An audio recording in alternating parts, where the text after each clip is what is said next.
Estamos en aras de conversar y reflexionar sobre las violencias en México, en las sociedades de Latinoamérica y en el mundo. Hoy entrevistando a Jimena Céspedes. Ella es empresaria, activista, directora general de la Fundación Nana y la recibimos con muchísimo gusto. ¿Cómo estás, Jimena? Jesús, buenos días y gracias por la invitación. No, gracias a ti por aceptar este espacio. Lo primero que yo quisiera preguntarte, cuando estábamos haciendo tu semblanza, pues nos enfrentamos a esta situación, ¿no? Que tú eres empresaria de toda la vida y ahora activista. ¿Cómo ha sido esta transición o cómo has ido combinando estas dos facetas ya en tu vida a partir del suceso que conocemos, que se hizo muy viral, que tú has empujado, que es justicia por el caso del feminicidio de Ana María? Mira, yo creo que uno la vida lo lleva a donde tenía que estar y no necesariamente uno decide esas cosas. Yo soy empresaria, tengo desde hace muchos años una empresa de relaciones públicas dedicada principalmente a dos temas que tú sabes, que era el tema del manejo de crisis y el tema de posicionamiento de causas, principalmente entre los medios digitales. Estas dos, digamos que formas de vida a lo largo de todos estos años fueron los que me llevaron a que cuando desafortunadamente muere Ana María, muere a manos de su exnovio un 12 de septiembre del 2023, pues me lleva a hacer dos cosas. La primera, a manejar mi propia crisis. O sea, incluso yo escribí un artículo que se decía cómo manejé mi crisis. Entre mi marido y yo, no me preguntes, tomamos las decisiones correctas para que actualmente, aunque todavía no hay juicio, el asesino de Ana María estuviera en la cárcel. Eso era, digamos, que los primeros temas. Y adicionalmente tomar todos los temas en medios para poder visibilizar el caso en ese momento era para que lo vincularan a procesos. Era mi objetivo principal. Pero gracias a eso y al manejo de medios que hemos trabajado juntos, incluso a lo largo de este tiempo, pues resulta que encontramos que el caso de Ana María no solamente era un tema de justicia, sino que era un parteaguas, por decir así, en la medida en la que visibilizó de forma mucho mayor de lo que ya estaba escrito en medios el tema de los feminicidios. Porque Ana María desafortunadamente murió en su casa, como dicen las estadísticas, a manos del exnovio, como dicen las estadísticas, pero no tenía ningún sesgo que pudieran decirle. Ella no había vivido en una familia violenta, no tenía un sesgo económico, no había tenido ningún problema de algún patrón de, no sé, de color o de algún otro tema que siempre le echan la culpa a las mujeres. No entraría en las estadísticas desde ahí. Exactamente. Entonces, eso hizo que cuando yo salgo a medios a pedir justicia, madres de familia o incluso jóvenes se acercaban a mí y me decían, gracias a lo que tú estás contando me doy cuenta que estoy viviendo una relación violenta. Y entonces eso me cambia a mí el propósito. Obviamente no quita el tema de la justicia, o sea, no lo van a quitar nunca, pero también hace que me toque meterme en entender yo misma qué era lo que le ha pasado a Ana María, en entender las causas de la violencia para llegar a un feminicidio y en que la historia de Ana María se contara muchas veces para poder salvar vidas de mujeres. Yo creo que la vida me llevó a donde estoy y ya se convirtió en un propósito adicional en mi vida. Parece que esta pregunta que te quiero hacer es obvia, pero sí me gustaría saber tu opinión en ese sentido, ¿no? El feminicidio como fenómeno, podríamos llamarlo ¿es un hecho aislado o es una cuestión estructural que padecemos en Latinoamérica? ¿Qué pasa ahí? Mira, me tocó hacer una maestría en intervención en violencia de género para poder entender. Obviamente tengo un equipo ya dentro de la fundación que son expertos en temas de violencia de género y lo que te dicen es, siempre ha existido la violencia y la violencia de género se presenta solo por el hecho de ser mujer. Para mí eso no era algo que tuviera en mente. O sea, pues yo había hecho una empresa, trabajaba con las mujeres para empoderarlas, o sea, que además ahora entiendo que la palabra empoderamiento no es la correcta porque tú no le puedes dar el poder a nadie, cada quien tiene el poder, lo que puedes hacer es ayudarle a tener mejor poder. Pero yo estaba peleando porque tuvieran mejores condiciones económicas, porque fueran madres trabajadoras, por otros contextos diferentes, hasta que llegué yo al 8 de marzo, que para el primer 8 de marzo, recién muerta Ana María, me llama una periodista y me dice, ¿cuál es tu contingente? Y yo, ¿cuál contingente? ¿Qué es eso? Y entonces, pues me voy primero a averiguar qué era un contingente, hacemos playeras, hacemos todo lo demás, salimos a caminar y me doy cuenta que en esos, es un gentío, son 200,000 mujeres caminando. Y ellas no pelean por lo que yo pensé que las mujeres peleaban. Ellas pelean por una cosa tan sencilla como es que las dejen vivas. Y entonces ahí entiendes que el problema sí es estructural. Y el problema es estructural, primero por ser mujeres. Segundo, porque si hay una cultura en la que predomina el tema de los hombres. Yo odio la palabra machismo y feminismo, trato de no usarlas dentro de ningún contexto, pero sí entiendes que esto existe y que este mismo tema lo hemos manejado en Latinoamérica durante muchos siglos, obviamente existe a nivel mundial. Pero ahora hay un problema adicional y te voy a contar cuál es el que yo he entendido. Esto es mi percepción, pero creo que más o menos va por ahí. Anteriormente las mujeres se casaban con el violentador o con el agresor y vivían toda la vida con ellos. Por dos razones. Una, porque era un tema económico, o sea, salte con 8 hijos de una relación violenta, pues no tenías forma de mantenerlos. Y la otra, tenías a la religión de por medio. Y la religión hacía uno que te quedaras en el matrimonio, y la otra también hacía que el agresor no la matara, porque al final si tienes un miedo específico al violentar, pues un miedo a que te vas para el infierno o te puede pasar algo más, pues no la matabas. Claro. Actualmente hay un fenómeno importante que todo el mundo le echa la culpa al feminismo. No es un tema de feminismo, es que las mujeres han ido entrando al mundo laboral, han ido teniendo más información, ya no se quedan con el agresor y entra un fenómeno adicional y es la falta de responsabilidad. Porque las leyes, aunque existen, no están persiguiendo al agresor ni están cumpliendo la promesa que dicen las leyes. Entonces tú tienes a estas mujeres que salen de la relación con el agresor en cualquier momento. Puede ser en una etapa de noviazgo, puede ser cuando están casadas. El agresor pierde el control. Ahorita te explico por qué el tema del control. Pierde el control. Y pierde el control sobre la víctima, que es parte fundamental de por qué haya una agresión en una relación. Puede ser tu jefe, no necesariamente tiene que ser una relación de noviazgo. Pierde el control sobre la víctima y pierde el control sobre sus propias emociones.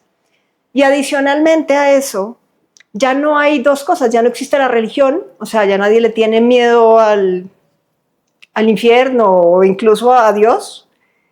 Y la otra es, ya nadie le tiene miedo a las leyes, porque cuando te das cuenta que solamente el 5% se denuncia y menos del 5% es del 5%, llega a una sentencia, pues no pasa nada. El factor impunidad. El factor impunidad. Entonces tienes una gama de posibilidades enormes para un agresor y además nadie sabe que el problema no es cuando estás en una relación violenta. La relación violenta, lo máximo que puede pasar es que te peguen y termines en el hospital. Yo no digo que eso sea bueno, pero no te matan.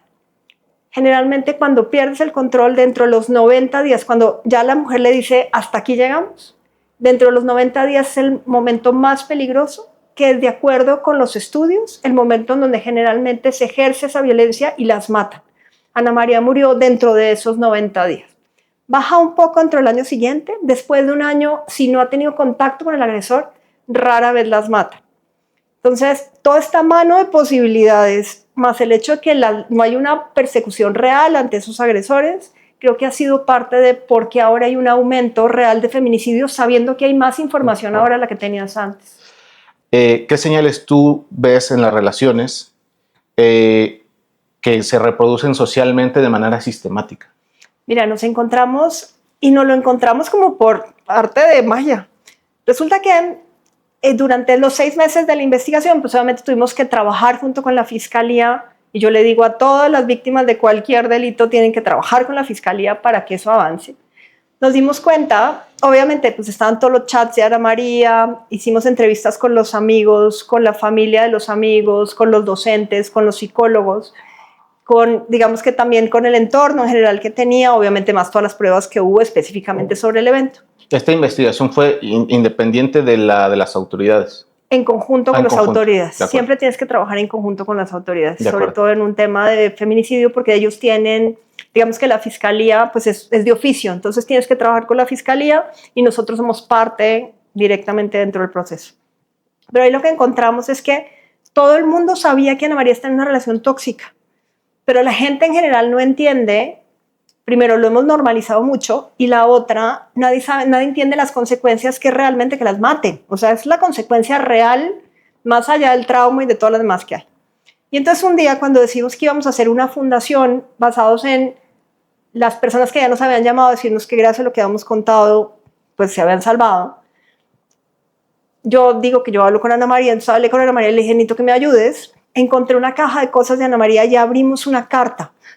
Esa carta estaba escrita a puño y letra por este muchacho, no está en la investigación, por eso yo la he hecho pública, en donde literalmente decía que él quería ser el padre de sus hijos, que quería casarse con ella, que era la persona que más quería en el mundo, pero que había querido controlarlo todo, que los celos no le habían ayudado y que el haberle terminado una y otra vez no era muy cansado. Así era como una frase. Cuando uno lee eso, si yo lo hubiera leído con Ana María viva, lo que hubiera dicho es, pobre muchacho, está muy triste. Incluso yo lo veía triste y la única cosa de la que yo me arrepiento es de no haber llamado a la mamá de él a decirle, oye, veo a tu hijo muy triste. De pronto hubiéramos podido hacer algo porque de nuestro lado no dejamos de hacer nada con la información que teníamos. Pero ahora cuando entiendes eso, resulta que son 5. La primera, y en toda relación de agresión siempre hay un tema de control. El agresor quiere controlar a la víctima por la razón que sea. Después son los celos desproporcionados. Te cuento una historia. La única vez que yo le dije, ay, Ana María, termina ya, fue un día que ella estaba llorando en el teléfono con la mejor amiga y cuando colgó le dije, ¿qué pasó? Y me dijo, es que él se enojó porque yo iba con la falda que él me regaló al concierto de música clásica de mi mejor amiga. Y yo, no, ya termina. O sea, me parecía medio ridículo.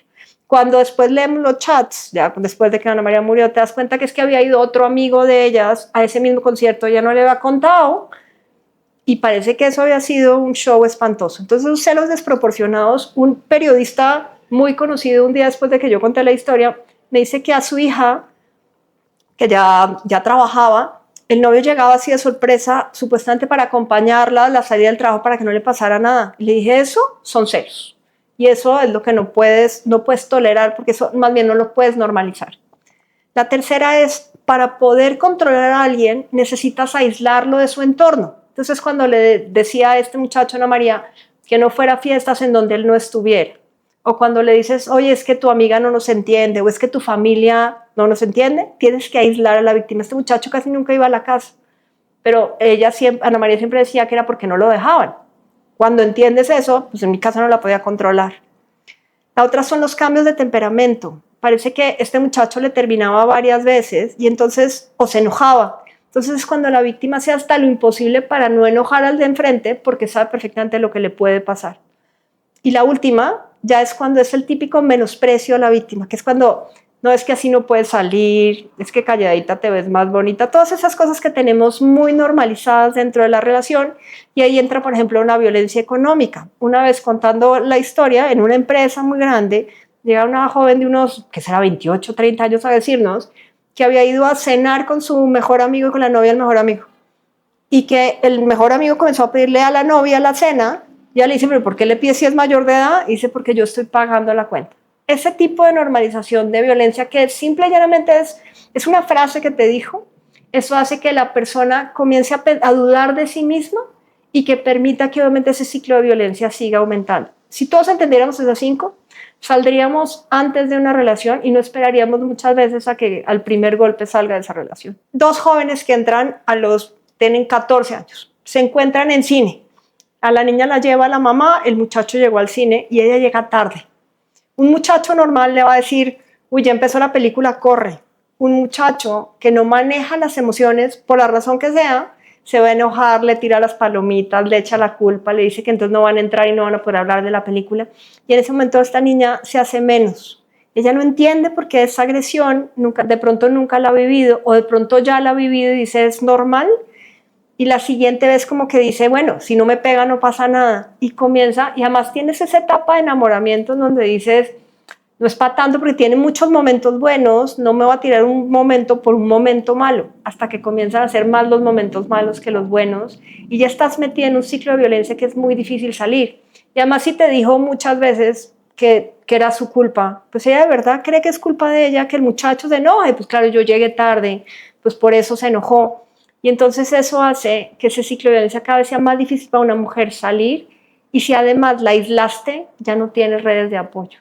¿Cómo explicamos que siga existiendo este fenómeno que a todos nos indigna, que a todos nos duele, que nos enteramos todos los días, pero que parece que no sucede nada, ¿no? O sucede muy poco alrededor de este fenómeno para obtener justicia para las víctimas.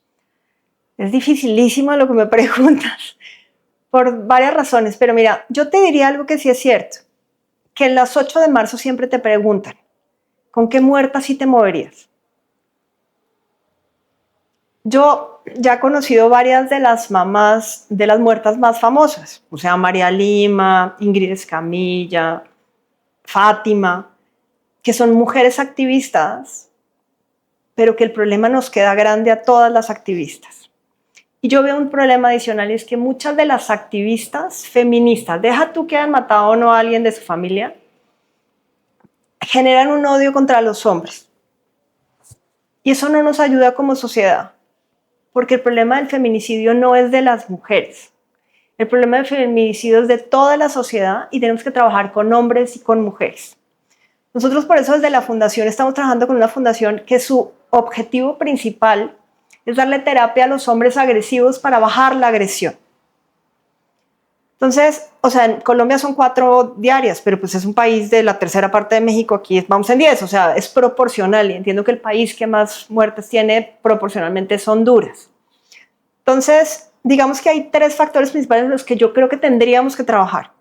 El primero es en información, porque como te digo, yo no tenía ni la más remota idea de que la violencia.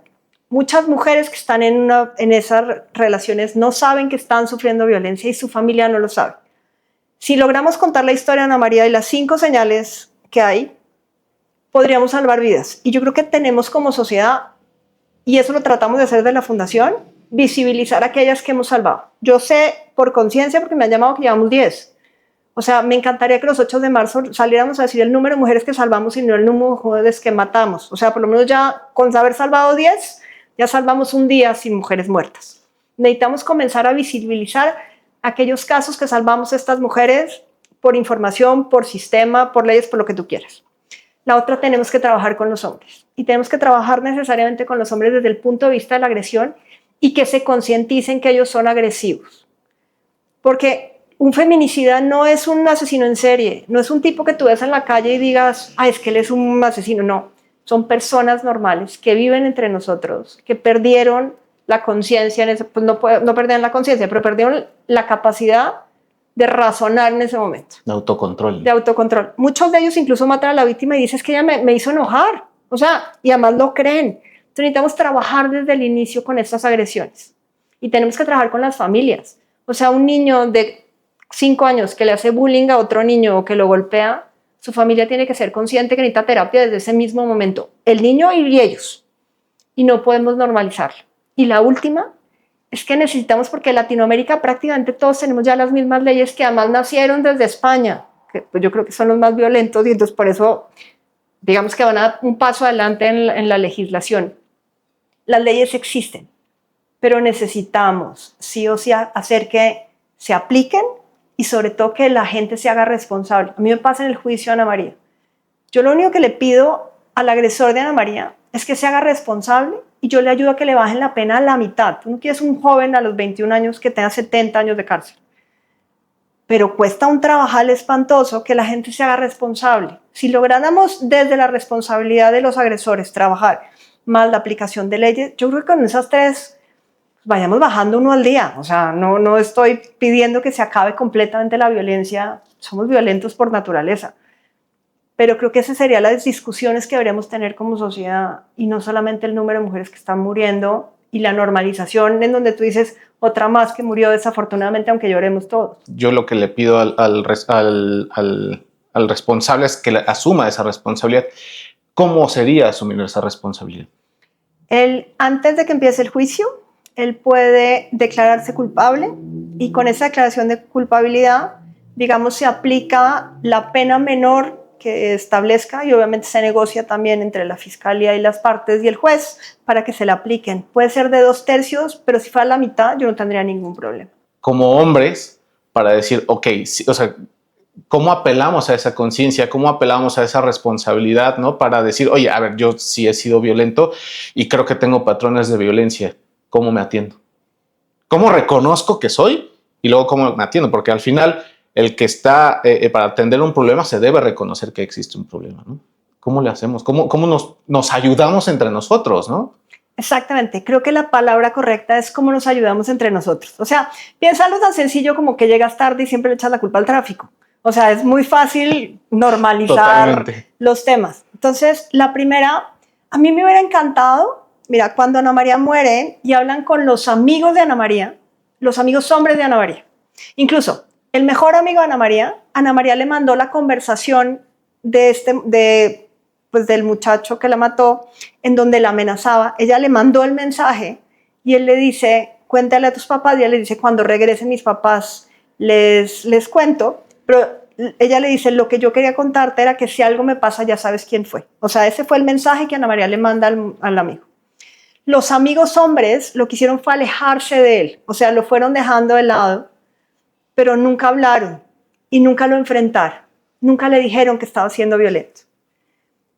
Los amigos hombres siempre saben que hay uno que es más violento, porque juega más sucio jugando fútbol, porque es el que manda las fotos porno en los chats de hombres.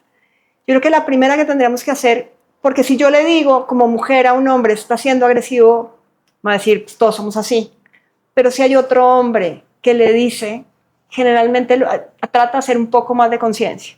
Entonces, por ejemplo, Gendes, que es esta organización, lo que hace es que hace terapia grupal, porque lo que dicen los agresores al final son como alcohólicos anónimos. O sea, un alcohólico solo cuando toca fondo se va para Alcohólicos Anónimos y sale, y aún así la tasa es muy baja de los que salen.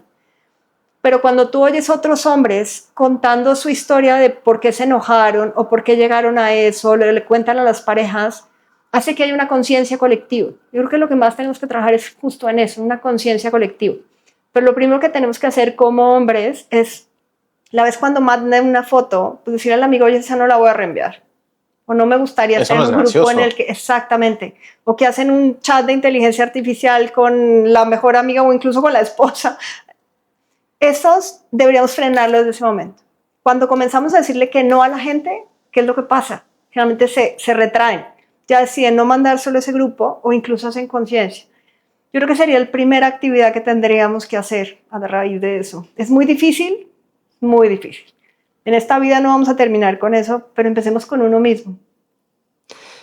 Han pasado 2 años desde el caso Ana María, desde que fue asesinada en 12 de septiembre de 2023.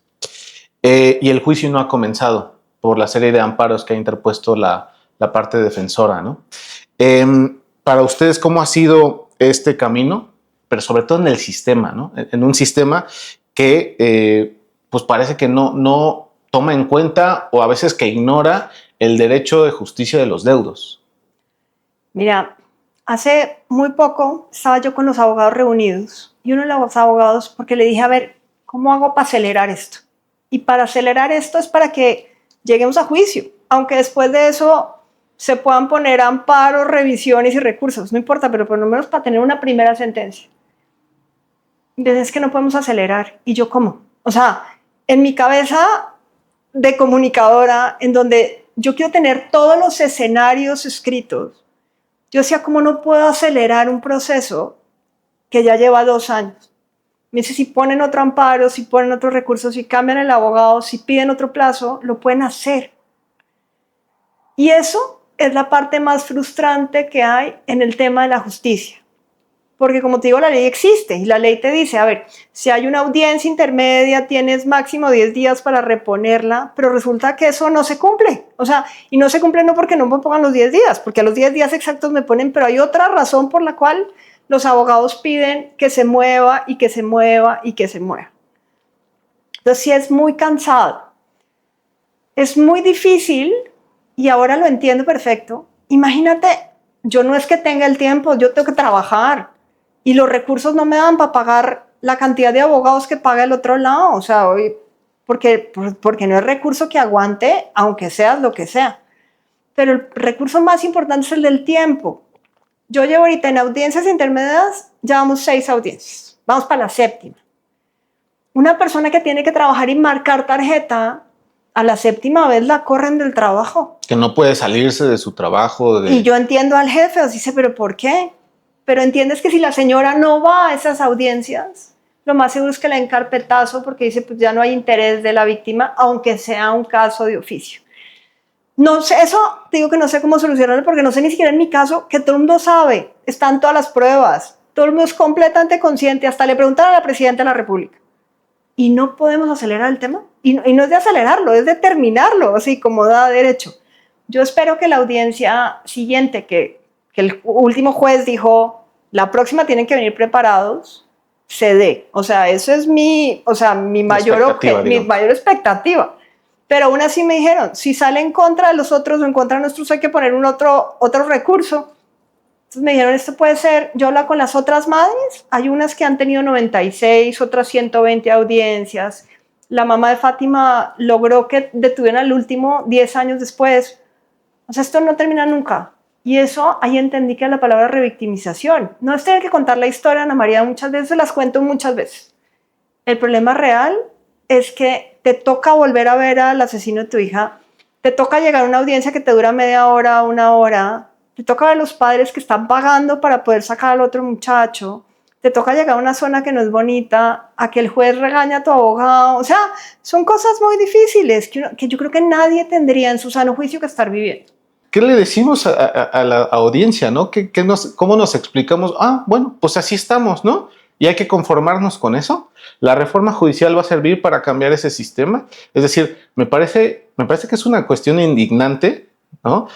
Tener que rogarle al Estado que nos voltee a ver porque sufrimos, o en este caso ustedes como familia sufrieron una injusticia en esos términos, y me parece indignante que, y no solo en tu caso, los muchos que hay, ¿no?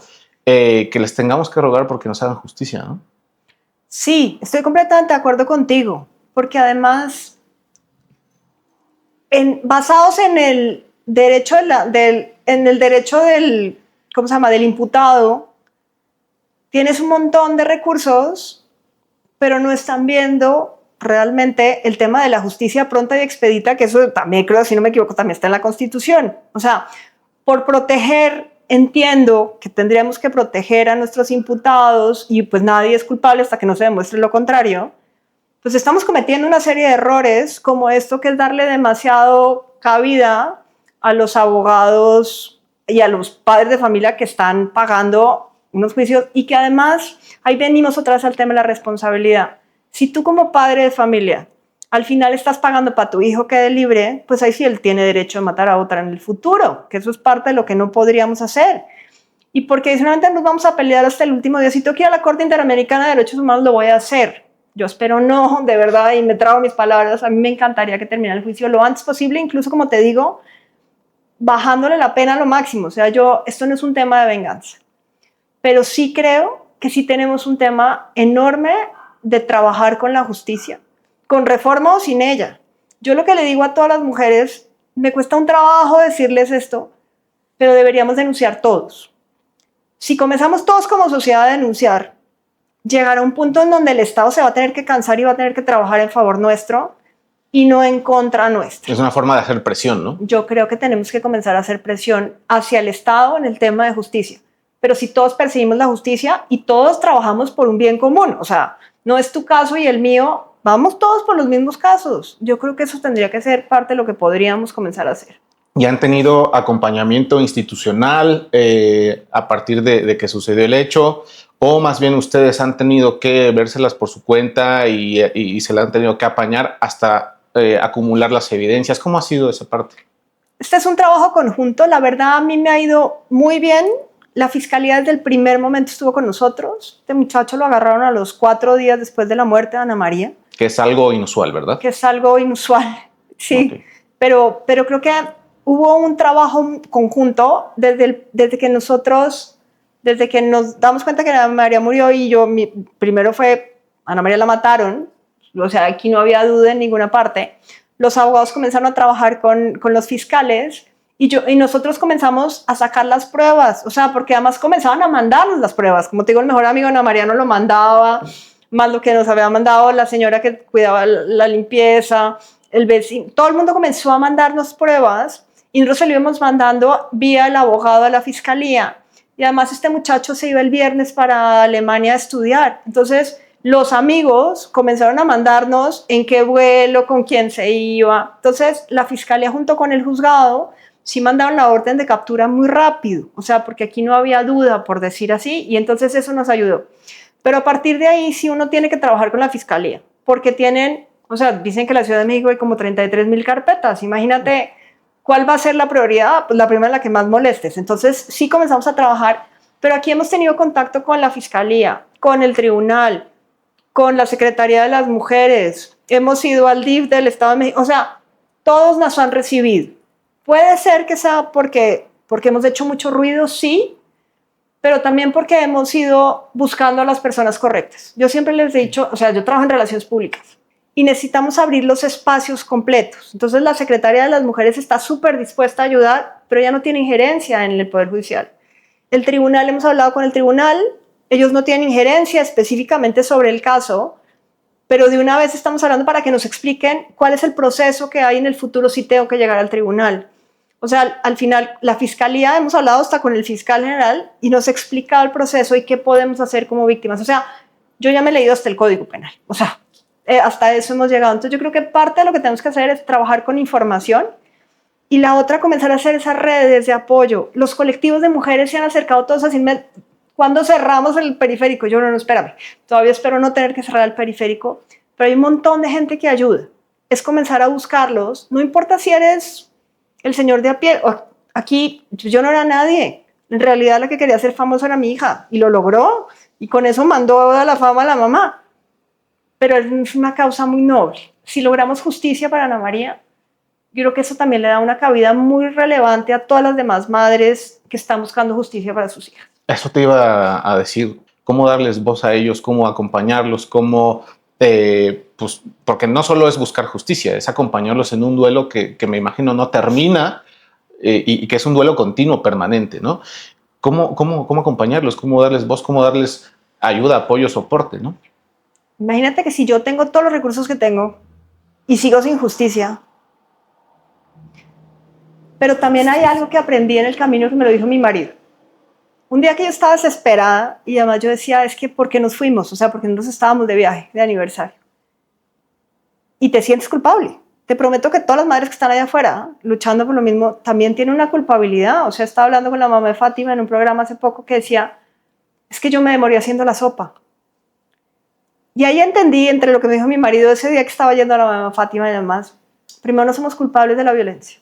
No somos culpables de la violencia que está sufriendo una hija porque no tendrías que estar detrás de esta pobre niña todo el tiempo. Mi marido me dijo, el culpable es aquel que la mató. El culpable es aquel que mató a Ana María, el que mató a Fátima, el que mató a Ingrid, el que mató a todas las mujeres que sabemos que están. Eso es lo primero que tendríamos que entender. La otra es que no importa, y lo tengo muy claro ahorita, la justicia lo que nos permite es que cerrar un duelo, porque hay un duelo abierto. Mientras no tengas la paz de la justicia, eso es un duelo adicional a la muerte de tu hijo. Pero lo más importante es encontrar la paz en el duelo, específicamente la muerte de tu hijo. Haya sido la razón o la forma en la que le hayan matado o no, yo le pido a todos los papás que mueren un hijo, todos los días lloras. O sea, todos los días sabes que no está, pero sabes que tienes que seguir viviendo por el hijo que murió, por los hijos que sobreviven y por la sociedad misma que siempre te pide que seas más fuerte que ellos. Y eso nosotros lo tenemos la paz y con eso vivimos todos los días. La justicia es un duelo por el tiempo que te quita, por la revictimización que hay y porque eso no le da paz al resto de la sociedad, no solamente a ti. Por eso creo que todas las madres tendríamos que estar buscando esa paz específicamente en el tema de la justicia, pero no lo podemos hacer solas. Lo tenemos que hacer en conjunto con todas las autoridades. En conjunto, yo le pido a los abogados, no los míos, a los abogados penalistas que trabajan para sacar a esa gente de las cárceles, tendrían que trabajar por un tema de responsabilidad con nosotros y buscar acuerdos. Yo sí soy fan, yo soy abogada, yo soy fan de los acuerdos. Yo creería que así tendríamos que llegar. Y con eso nos podrían ayudar a que ellos se vuelvan responsables y a que más bien ellos trabajen con la sociedad para ser un ejemplo para los futuros violentadores. Deja tú de los asesinos. O sea, eso es muy difícil, es una utopía enorme. pero también hay muchos colectivos que acompañan a las madres y que ponen abogados gratis. Hay una que se llama Abogados de Resistencia. Ahí en la página de la fundación tenemos varios de los teléfonos en donde los pueden acompañar. Nosotros porque estamos haciendo un pool, porque además yo quiero entender cómo se logra encontrar esa justicia para después hacer un libro completo de un manual jurídico. Ya desde la fundación, por ejemplo, ya tenemos lo que llamamos una carpeta púrpura, que le estamos subiendo justo a la página, en donde le decimos a las víctimas dónde denunciar, qué denunciar, cómo hacerlo, para darle las herramientas jurídicas. A mí me encantaría que este caso al final también termine siendo herramientas jurídicas para que todas las mamás, yo ya les puedo decir aquellas pruebas que teníamos que haber pedido, aquellas cosas que tenía que haber hecho la fiscalía, aquellas cosas que tenía que haber hecho el abogado, para que cuando a alguien le pase tenga todos los recursos. O sea, por eso estamos haciendo lo que hacemos. Pero sí es muy duro para todas las mujeres, para los padres también. O sea, mi esposo sufre igual que yo, solamente que la activista o la que sale en cámara soy yo, el que está detrás llorando también es mi marido y también va a todas las audiencias. Es la familia completa. O sea, mi hija también sufre lo mismo aunque esté con nosotros o no. Pero sí tendríamos que trabajar dándole voz. Ahorita que me preguntabas del tema de la voz, hay muchos colectivos que trabajan que todo el mundo cree que son feministas y activistas. No, lo único que están pidiendo ellas es que haya justicia y que no maten a nadie más. Tendríamos que en los medios de comunicación, en podcasts como estos, en revistas, tendríamos que darle más voz. No para que cuenten solamente los hechos, sino también para que le enseñen a los demás que sí existe esa violencia, que sí existen los feminicidios, cómo salvar a esas mujeres y cómo llegar a hacer justicia. Creo que sí necesitamos más espacios para todas estas mujeres. Y yo me acuerdo en la época de la guerrilla y del narcotráfico y de las bombas, yo crecí con eso. Por ejemplo, nosotros no podíamos ir a fiestas en la noche, las fiestas eran en mi casa, o sea, por seguridad. Y a mí me tocó una bomba, estaba yo ya en la universidad, yo trabajé desde los 16, pero estaba en un juzgado en el último piso y cayó una bomba abajo. No teníamos celulares, entonces me tocó esperar hasta que limpiaran todo, salir y llegar a las 2 de la noche a mi casa y todo el mundo pegado en el techo para ver si no era una de las muertas que estaba allá adentro. O sea, eso era parte de la normalidad que nosotros vivíamos. Y yo me acuerdo un día, mi hermanita es varios años menor y estaba jugando con los muñecos y de pronto agarró un muñeco y lo puso encima de la lavadora detrás de la cocina y lo mandó porque estaba extraditado. Y mi mamá en ese momento dijo, no volvemos a ver noticias. Yo esas de esas cosas que ahorita que lo entiendo, te das cuenta que como sociedad normalizamos la violencia. Todo el mundo, hay muchos que dicen, es que la violencia también es de las mujeres. Tienes toda la razón, pero resulta que los que más mueren son hombres a manos de otros hombres. Después mueren las mujeres a manos de otros hombres y después todo el resto.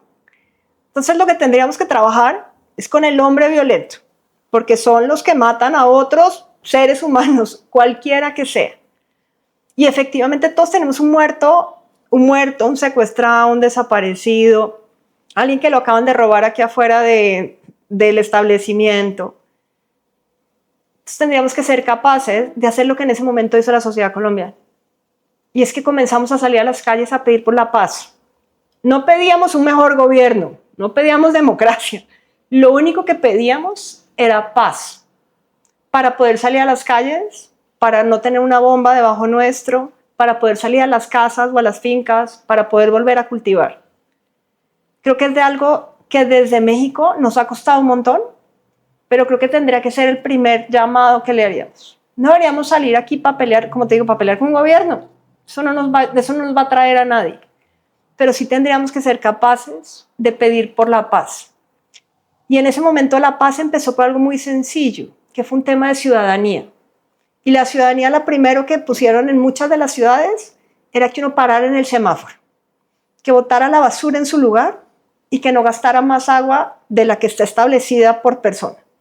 Con esas 3 cosas tan sencillas, que fue una campaña de civismo enorme de unos 2 o 3 años, la gente de mi edad, yo todavía me tengo en el semáforo, paso por la cebra, no paso por la mitad de la calle. Claro. Soy muy consciente de cuántos minutos me tengo que bañar y yo no puedo ver un papel en la calle porque lo recojo. Porque esas cosas te vuelven... Dicen que el civismo más grande es que no le hagas a nadie lo que no quieres que te hagan a ti mismo. Entonces, si empezamos por esas 3 cosas tan sencillas como eso, de pronto pensamos 2 veces antes de agredir al de al lado que está en el coche, antes y deja tú antes de matar a alguien más. Pero nos está faltando esa base principal de la humanidad, que es ese: no le hagas a nadie lo que no quieras que te hagan a ti mismo. Que es la sensibilización al otro, a su existencia, a su derecho a ser, ¿no? Me gustaría preguntarte sobre la segunda violencia. Tú lo abordabas hace unos momentos, sobre la segunda violencia que denuncian muchas de las víctimas, y es que pues los ministerios públicos, en las fiscalías, a la hora de enfrentarse al ejercicio de la justicia, pues se enfrentan también a una segunda violencia que tiene que ver con extorsión, con corrupción, con desdén. ¿Cómo ha sido en su caso? ¿Se han enfrentado a una situación similar en esos términos? Mira, yo creo que antes incluso de llegar a esa, hay una violencia en la sociedad, y te voy a decir por qué. Una vez estaban algunos de los feminicidios, era una joven que no había entrado a la universidad, o sea que resulta que no entró por las puertas de la universidad, es lo que decían los medios, que se había ido con el novio, exnovio, no me acuerdo, y la habían matado. Y cuando yo veía los comentarios abajo era: es que no le dijo a su mamá, es que no entró a la universidad y por eso la mataron. Esa es la primera revictimización. Claro. Porque es cuando, o en los titulares de los periódicos, que dicen: es que vestía faldas muy cortas. O sea, la mató por celos. No, no la mató por celos. Eso fue feminicidio, aquí y en Pekín. Entonces, esa es la primera revictimización. Yo me acuerdo cuando yo conté la historia de Ana María, alguien me dijo: pero Ana María, ¿qué le dijo? ¿O qué hizo? No, Ana María no hizo nada. Ana María, era Ana María, el muchacho la mató. Esa es la primera que tendríamos que trabajar, en que la gente entienda que no es culpa de las mujeres la violencia que están ejerciendo sobre ellas. Si es su responsabilidad hablar con sus papás o no, si es su responsabilidad denunciar, pero no es culpa de ellas la violencia. Después viene el otro tema. A mí nunca me han pedido dinero, pero no sé si los demás hayan ofrecido o no. Yo no puedo quemar las manos por ninguno. Si están tratando por todos los medios de sacarlos, puede haber existido eso, pero como te digo, hasta ahora, en este momento, a mí lo que me han hecho es abrir las puertas, pero no ha avanzado la justicia. Pero entiendo, porque sí me han dicho muchas veces: eso por no sé cuánto lo sacan, eso por no sé cuánto puede pasar. Por eso yo salí a medios cuando lo agarraron, porque mi única preocupación era que si no lo vinculaban a proceso en ese momento, lo iban a soltar, y yo tenía que buscarlo en Timbuktu para traerlo de regreso. Sí, los medios ayudan un montón a visibilizar, porque a un juez, aunque le paguen, le va a costar mucho trabajo en su reputación decir: es que lo solté, aunque existieran todas las demás pruebas. Y por eso no soltamos el caso y no lo va a soltar. Entonces sí necesitaríamos visibilizar mucho más los casos, para que a cualquiera, si existe corrupción, si existe dinero, si existe todo eso, lo pensaran dos veces. Obviamente lo que más nos encantaría es que fuera un tema ético y todo el mundo buscara la justicia, hiciera todo eso. Entendemos que es muy difícil. Entonces regresemos al tema de civismo 1.0 para ver si con eso nos ayudamos a todo lo demás. Pero sí sabemos que existe, y sí hay un miedo real de que alguien le ponga precio a la cabeza. Yo te digo que sí. O sea, ahorita nos ha costado no solo el dinero que le pagas a los abogados, porque además son unos abogados maravillosos que se han portado divinamente conmigo. El problema es el dinero que dejas de recibir cada vez que no vas a trabajar. Y el juicio, al final, esto es un trabajo de tiempo completo para mí. Cada vez que mandan algo me toca leérmelo, ir a entender, ir a hablar con los abogados, revisar los temas, ir a hablar con el fiscal, ir a hablar con el tribunal, o pedirle a la Secretaría de las Mujeres que si me puede explicar y mandarme al abogado. O sea, es un montón de tiempo, que el recurso más grande es el tiempo. Y además, como te digo, a mí me tocó aceptarme volver a ser abogada. No todo el mundo tiene esa capacidad, no todo el mundo tiene ese tiempo para hacerlo. Y ahí es donde desechan los casos. Ese es el problema, porque aunque sea de oficio, si el tuyo no es el de más arriba, pues te bajas al número 33,000. Y no es ni siquiera responsabilidad de los fiscales, es que no les da la vida. ¿Y qué deberían, desde tu punto de vista, cambiar, reformar las instituciones de justicia? No sé si es en las fiscalías, no sé si es en los ministerios públicos, en los juzgados. ¿Qué se debe cambiar para que, pues para que esto no suceda, para darle celeridad a los casos, para evitar la revictimización de las familias y de las propias víctimas. ¿Qué debería cambiar? ¿En dónde está el nodo central? Dios santo, no sé. O sea, aquí te voy a decir que yo creo que había un montón de cosas que hacer. Creo que la primera de todas, y me la enseñó la fiscal en violencia de género del Estado de México, la que maneja todo, que se llama Dilcia García, que yo le agradezco y siempre le agradezco porque cada vez que yo sufro, ella me atiende. Lo primero que hizo ese día que llegué yo a la fiscalía, 24 horas después de que había muerto Ana María, lo primero que me dijo es, antes que nada soy persona, siento mucho lo de su hija, y fue mi abrazo. Yo creo que todo el sistema tendría que trabajar sabiendo que el que está enfrente es un humano y que tienes que tratarlo como tal y no como una muerta más, así, no como el caso del número del expediente. Yo creo que si todos pensamos así, yo creo que le daríamos celeridad, mejoraríamos la fase de investigación, mejoraríamos la forma en la que lo vemos, trataríamos mejor a la persona, y yo creo que eso tendría que ser la base. La humanización del sistema. La humanización del sistema. Que pasa por reconocer que son personas y no números, ¿no? Exactamente. En el caso, nos hablabas también hace unos momentos de la fundación que creaste. No sé si hay alguna historia que nos pudieran compartir de las mujeres que han acompañado. ¿Cómo ha sido? Mira, primero yo no sabía nada del mundo de las fundaciones. Y ahora me doy cuenta de la capacidad que tiene la sociedad civil para organizarse y para suplir aquello que el Estado no puede. Y no puede no solamente por el tema de recursos, es porque no le da la vida a toda la cantidad de casos que hay. O sea, todo el mundo habla del tema de los indígenas, por ejemplo.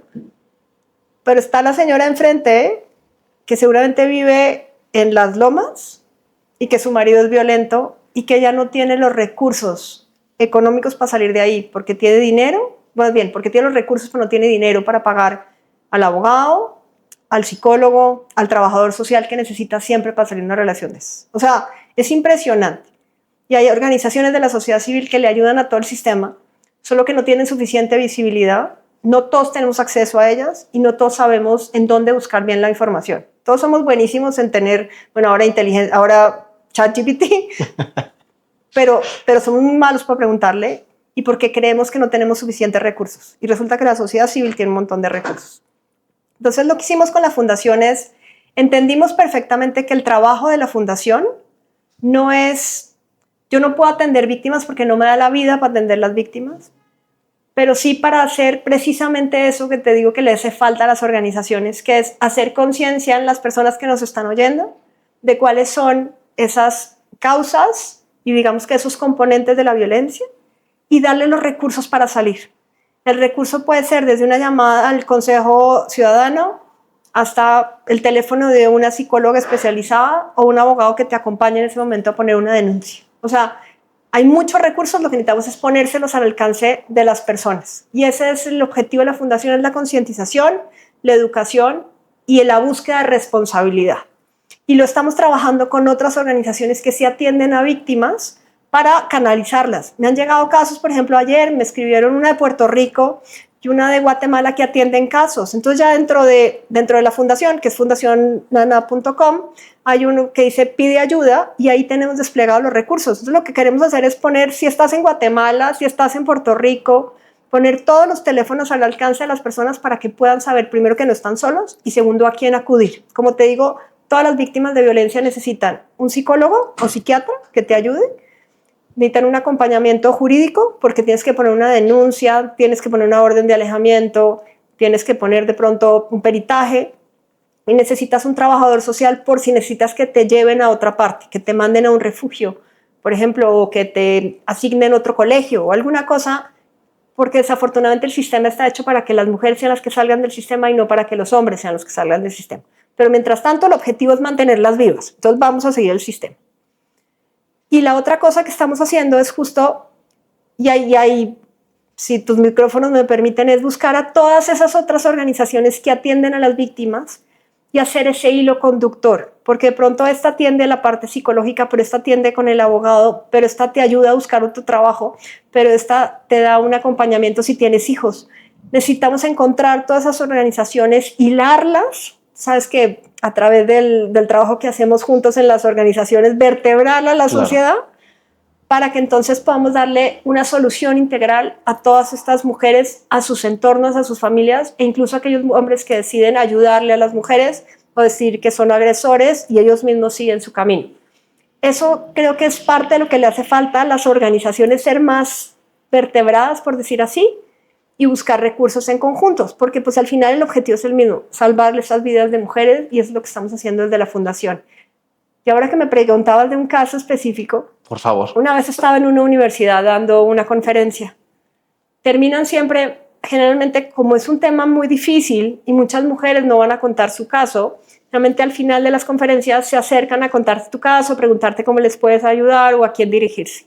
Y estaba yo atendiendo a alguna joven cuando de pronto alguien me toca el hombro y entonces le dije yo a la niña que está acá, dame un segundo, entonces me volteo, me dice, yo solo vengo a agradecerte. Entonces yo, agradecerme que me dijo, mi mamá te oyó en alguna entrevista, fue por mí a donde estaba, puso todas las órdenes, me sacó de ese entorno y yo soy sobreviviente de la violencia. Wow. Yo me senté a llorar con ella, solo le agradecí por haber llegado, yo ni siquiera le pregunté el nombre, pero esa fue de las que más me han llegado al corazón, porque alguien va hasta donde estás solo para agradecerte por eso. Yo lo que digo es no me agradezcas a mí, agradece a Ana María, que es la que murió por todos nosotros, wow, y la que cuenta su historia, y es la que yo creo que todos los días me levanto y me dice, ahora te toca ir a salvar a otra más, mamá. Entonces ese día entendí que lo que estábamos haciendo valía la pena por todos los lados. Qué impresión. ¿Qué cambios pequeños, grandes, estructurales o no les gustaría tener o impulsar o lograr, ¿no? A nivel leyes, a nivel protocolos, a nivel de número de mujeres auxiliadas, no lo sé. O sea, ¿para dónde va Fundación ANA y hasta dónde les gustaría llegar en esos términos? Mira, el primer año fue el del año, yo le llamo el año del entendimiento, que era como prueba y error. O sea, a todos los lugares en donde me han llamado, yo he ido. O sea, nunca he dicho que no a ninguno. Y eso me ha permitido llegar a mucha gente. Justo hoy en la mañana me están diciendo que en la radio en Colombia habían dicho que la última entrevista había llegado a 2 millones de personas. Y yo sé que muchas de las entrevistas ahorita han llegado a millones de personas que me llaman, me paran la vez pasada me pararon en el aeropuerto, esas cosas. Pero aquí nosotros no estamos buscando la fama como tal. Lo que estamos buscando es que, primero, la historia de Ana María llegue a boca de todo el mundo. Mucha gente me llama y me dice, le he compartido tu video o tu entrevista o tu reel o tu mensaje a mis amigas para que te conozcan y ya hacemos conversación gracias a lo que dices. Entonces, nuestro primer objetivo es que la historia de Ana María, contada como es si existe la violencia de género, empieza desde muy jóvenes, tenemos que sacar a las mujeres antes de que se casen con el violentador y tenemos que darles herramientas de salida. Si logramos y estas son las 5 señales de control, si logramos que eso llegue a los 130 millones de habitantes, yo con eso ya me puedo morir muy feliz. Pero como es muy difícil hacerlo, lo que estamos tratando de hacer es 2 vías. Uno, llegar a todas las escuelas a través del estudio que ya hicimos con Mexicanos primero, con los protocolos para que atiendan la violencia en las relaciones de pareja desde la escuela. Y hay un curso que le llamamos del buen trato en todas las escuelas, que al final lo que hace es que trabaja con jóvenes, mujeres y hombres, para que entiendan la agresividad y cómo la pueden tratar. Y como los padres de familia no siempre están en las escuelas o me mandan a las mamás, tenemos ese mismo curso para todas las empresas, que se llama del maltrato al buen trato. Que esto ayuda no solamente para las violencias entre los jóvenes, ayuda también para los temas de acoso y todas las demás cosas que entendemos que existen dentro de las empresas.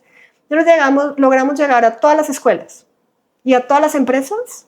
Con eso estaríamos cubriendo la totalidad o muchos de los lugares a los que queremos llegar. Entonces lo que les pedimos a todos es, ábranos los espacios. Y los espacios son muy sencillos, o sea, es un espacio literalmente en donde nosotros les damos las pláticas y eso lo que queremos hacer es una cultura de paz al final. Entonces, ya tenemos todo hecho, que fue el trabajo principal, y adicionalmente hicimos herramientas. Hicimos, por ejemplo, una herramienta que es la herramienta jurídica que se llama la Caja Púrpura, una herramienta que espero que ya en poco tiempo ya esté al aire, que la trabajamos con Microsoft, en donde las mujeres pueden bajar sus chats, lo suben y te dicen si hay violencia o no en conversaciones, Y la tercera le llamamos banderas rojas en tu relación, que es un video en donde todo el mundo puede ir siguiendo y decir, así como cuando pegabas las estampitas, la tengo o no la tengo, en donde te va diciendo, levanta, baja el dedo si has sufrido estos tipos de violencia y al final te dice, y estos son los recursos y pide ayuda.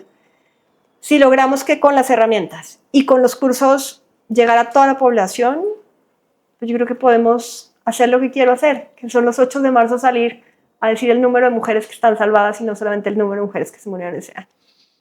¿Cómo, mira, hasta se me puso la piel chinita, pues de reflexión, de combate a la violencia de género, para evitar la violencia en las relaciones?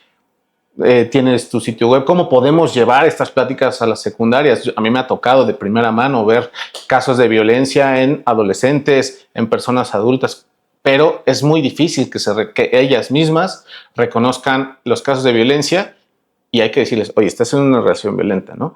Y por otro lado, pues que los hombres como género reflexionemos sobre nuestro papel en nuestras relaciones, qué tanto estamos nosotros ejerciendo estos niveles de violencia en las personas con las que nos relacionamos y sobre todo las mujeres.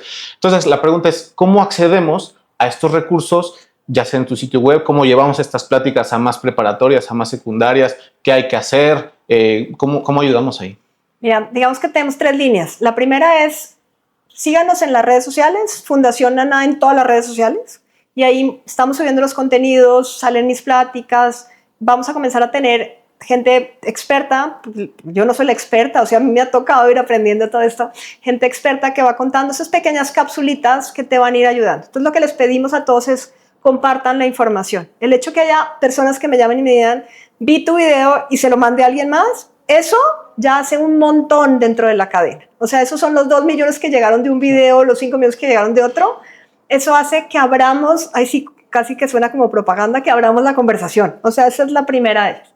La segunda, cualquier colegio, universidad, empresa que quiera una plática en su lugar, escríbanos a través del Messenger de Facebook o de Instagram o de la Fundación Nana. Nosotros ahí mismo les contestamos y vemos cómo nos organizamos. Y la tercera es, o sea, a mí no me da la vida para estar en todas partes. O sea, me encantaría poder ser, o sea, omnipresente. Entonces, lo que estamos haciendo es que estamos trayendo gente a la fundación que les llamamos embajadores, que toman el curso a la fundación para que ellos mismos sean a su vez embajadores y puedan dar las mismas pláticas en otros lugares, porque nos han pedido que, o sea, que vayamos a muchos lugares que no me da la vida. Entonces, lo que estamos haciendo eso, entonces el siguiente curso de embajadores es a final, siempre los tenemos cada 2 meses, los últimos 3 viernes de cada mes. Lo hicimos en agosto, ahora lo vamos a hacer en octubre, seguramente lo tendremos, bueno, ahí no sé si alcancemos para enero. Y ahí no solamente les damos un certificado, sino les damos la capacidad para que ellos mismos puedan ser embajadores y contar las mismas historias y capacitarlos en las escuelas. Entonces, y también, si es necesario, los vamos a hacer en línea, o sea, por recursos no nos vamos a detener, más bien lo que pedimos es que nos abran todos los espacios para poder abrir esta conversación. Jimena, ¿qué mensaje le puedes dar tú? Mira, la primera es que crean en su intuición. Perdemos muchas veces mucho tiempo preguntándole al de al lado si será que lo que yo estoy creyendo es cierto o no. Generalmente sabemos que estamos en una relación violenta o que antes que eso, sabemos que esto que estamos viviendo no es lo correcto o que no está bien. Entonces, lo primero que le digo a los jóvenes es que crean en su intuición. La segunda, van a tener que levantar la mano.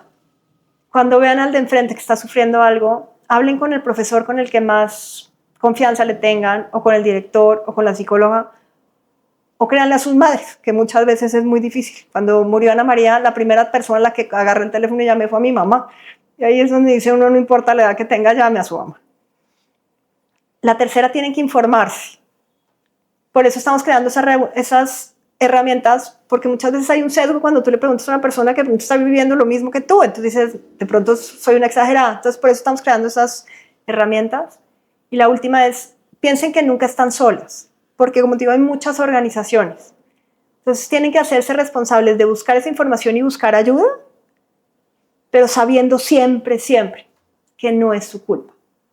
¿Qué podemos aprender para acompañar como sociedad, para acompañarnos y acompañar a las víctimas, a las familias, para que obtengan justicia y sobre todo para que vivan esos procesos con dignidad?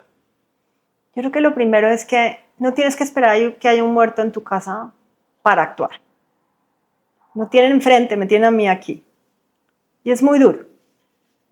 Entonces, lo que tendríamos que hacer es dejar de normalizar esa violencia que tenemos, dejar de prender el noticiero y decir, ay, hoy solo mataron 2. Mejor apaguemos el noticiero y más bien preguntémosle al de al lado, ¿en qué te puedo ayudar?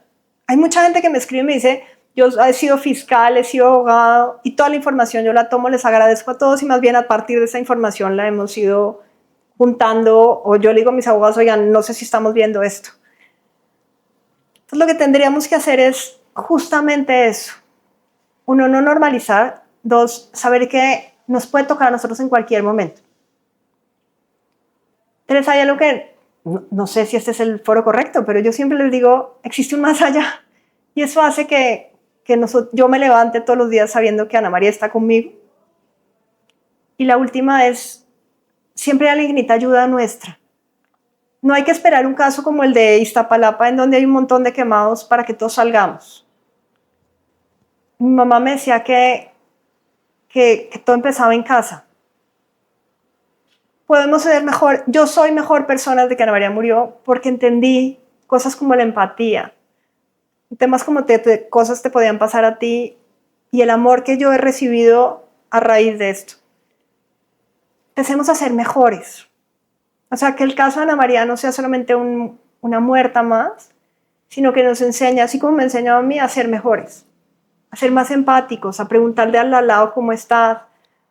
Así ves a alguien en la calle, pues de pronto no necesita dinero, de pronto necesita que alguien lo escuche. Me pasa mucho con muchas víctimas. Lo que he visto es, muchas veces no necesitan que les ayudes. Lo único que necesitan es alguien que las oiga, porque todo el resto de la sociedad las fue aislando. Entonces de pronto necesita alguien que lo oigas, de pronto necesita alguien que necesita comida. Siempre podemos ayudar y esa ayuda empieza en casa. ¿Algún mensaje final que nos quiera regalar